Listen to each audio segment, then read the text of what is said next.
아니 왜 이름은 요가인데 여기까지밖에 못 꺾어? 안녕하세요. 지난 2월달에 제가 커뮤니티 게시물을 통해서 정보 공유했었던 지마켓 옥션의 디지털 빅세일 행사가 있었죠. 재고 처리 느낌도 강하긴 했지만 그래도 상당히 높은 할인율을 보여줬고 30만원대의 라이젠 5 노트북이라든지 60만원대의 게이밍 노트북이라든지 상당히 매력적인 가격의 제품이 많이 풀렸던 시기였습니다. 저도 그 와중에 노트북을 하나 또 구매를 했는데요. 8세대 인텔 위스키레이크 CPU를 탑재한 레노버 요가 S730입니다. 물론 이 S730은 인텔 10세대 CPU가 탑재된 리프레시 모델도 출시된 상태이고 이건 처음 출시한 지 이미 1년이 훌쩍 넘은 구형 모델입니다만 출시 당시 가격이 대략 120만원 가까이 하던 제품이 72만원에 판매되고 있는 것을 보고 흥미가 생겨 한번 구매해보았던 제품입니다. 구형 제품이기 때문에 자세한 리뷰는 할 필요 없을 것 같지만 일단 구매한 제품이니까 제가 사용하면서 느꼈던 점들을 중심으로 간단히 후기 남겨보도록 하겠습니다. 자, 시작 전에 제가 느낀 이 제품의 장점과 단점을 먼저 말씀드릴게요. 장점으로는 가볍고 얇은 폼팩터, 2개의 썬더볼트 3 단자, 괜찮은 디스플레이, 상당히 준수한 스피커, 우수한 키보드와 터치패드가 있겠고 단점으로는 USB-C 타입밖에 없는 포트 구성, 동급 대비 떨어지는 CPU 성능, 온보드 램, 그리고 썩 오래가지 않는 배터리가 있겠습니다. 일단 제가 구매한 제품의 스펙은 다음과 같습니다. 인텔 8세대 i5 8269U CPU, UHD 620 내장 그래픽, 8GB 온보드 LPDDR3 램, 512GB SSD, 풀 HD 13.3인치 sRGB 98% 340니트 디스플레이, 42W의 배터리, 1.09kg의 무게입니다. 굉장히 가볍고 얇은 노트북이죠. 레노버 노트북이 현재 라인업 중 가장 얇은 11.9mm의 두께를 가지고 있습니다. LG 그램의 두께가 대략 16mm인데 그거랑 비교해도 훨씬 더 얇습니다. 삼성 갤럭시북 S의 두께가 11.8mm라고 하니까 그거랑 거의 동일하겠네요. 노트북의 크기는 갤럭시북 S보다 살짝 크지만 거의 차이가 나지 않는 수준이었습니다.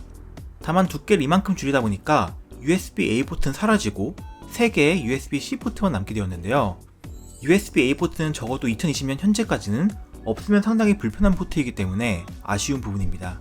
다만 이 3개의 USB-C 포트 모듈을 통해 충전이 가능하고 우측 2개는 썬더볼트 지원한다는 점은 나쁘지 않다고 봅니다.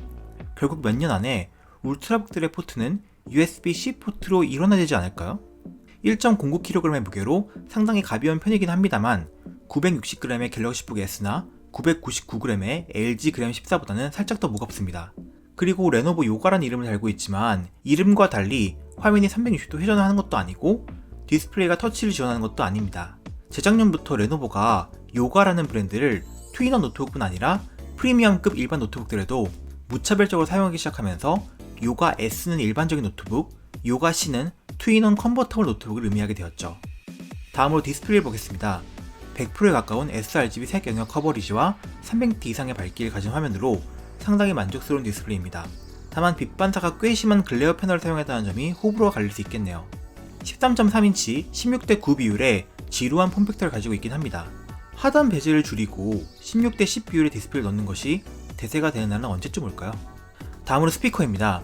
사실 저가형을 제외한 레노버 노트북들의 스피커는 전반적으로 평가가 괜찮습니다. S730도 예외는 아니어서 얇은 두께에도 불구하고 괜찮은 수준의 음량과 균형 잡힌 사운드를 들려주는 스피커를 가지고 있습니다. 다만 요가 C930이라든지 맥북이라든지 하는 스피커 평가가 매우 좋은 노트북들과 비교할 만큼 좋은 건 아닙니다. 그래도 그램이나 갤럭시북 이온에 달려있는 스피커보다는 훨씬 더 좋은 사운드를 들려줍니다.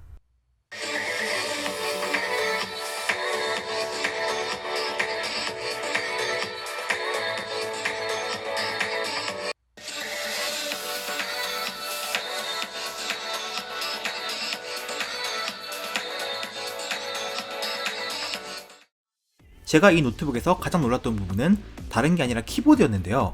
11.9mm라는 극단적으로 얇은 두께를 가지고 있는 노트북이기 때문에 사실 키보드는 반쯤 포기하고 있었는데 경쾌하게 치는 맛이 있는 키보드를 탑재하고 있었습니다. S540 같은 레노버 다른 노트북들의 키감과 비슷하다고 볼 수 있었는데요. 삼성이 최근 만드는 노트북들 키보드가 하나같이 바닥을 치는 느낌의 구린 키감을 가지고 있는데 이만큼 얇은 노트북에도 이렇게 좋은 키보드를 넣을 수 있는데 대체 삼성은 뭔 짓을 하고 있는지 짜증이 갑자기 확 밀려오더라고요. 터치패드는 유리 재질이고 촉감도, 감도도, 크기도 굉장히 만족스러운 수준이었습니다. 윈도우에서 이 정도면 상급이라고 할 수 있죠. 하지만 성능에는 약점이 있는 노트북이었습니다.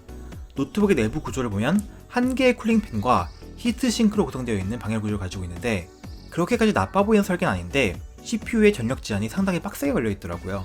그래서 CPU가 클럭을 제대로 내지 못하고 시네벤치 R20 기준 1149점의 점수로 평균적인 i5 8259U의 점수가 1300점대 이상으로 체크되는 것과 비교해서 상당히 저조했습니다. 아이스레이크 i5를 사용하는 LG 그램과 비슷한 수준의 점수였습니다. 시네벤치 20을 돌리는 중 최고 온도는 83도, 유지 온도는 77도 정도로 발열은 보통 정도였습니다. 인텔 내장 그래픽으로 롤 돌아가냐고 묻는 사람들이 많아서 롤을 한번 테스트해봤는데 보전, 라인전 상황 중업에서 40에서 60프레임 정도 나와서 어느 정도 플레이를 못할 건 아니지만 게임을 하려면 별도의 그래픽카드가 탑재된 모델을 사시는 편이 낫다고 봅니다. 소음은 배터리 사용 중에는 신경 쓰일 만큼 팬이 도는 경우가 거의 없지만 충전 중에는 팬이 꽤 도는 편입니다. 그렇다고 해도 작은 팬이기 때문에 팬 소음 자체가 큰 건 아니지만 요가 S730의 쿨링팬은 분명한 존재감을 가지고 있습니다. S730의 배터리 용량은 42Wh로 적은 편입니다. 제가 항상 테스트에 사용하는 유튜브 라이브 아카이브 연속 재생 테스트에서 50% 밝기, 30% 볼륨의 조건에서 대략 6시간 정도의 배터리 타임을 보여줬습니다. 갤럭시북 이온의 배터리 테스트 결과의 절반 정도죠. USB-C 포트를 이용한 PD 충전을 지원한다는 점은 그래도 다행입니다. 자, 그럼 결론입니다. 상당히 가볍고 예쁜 완성도 높은 울트라북이라는 생각이 들었습니다.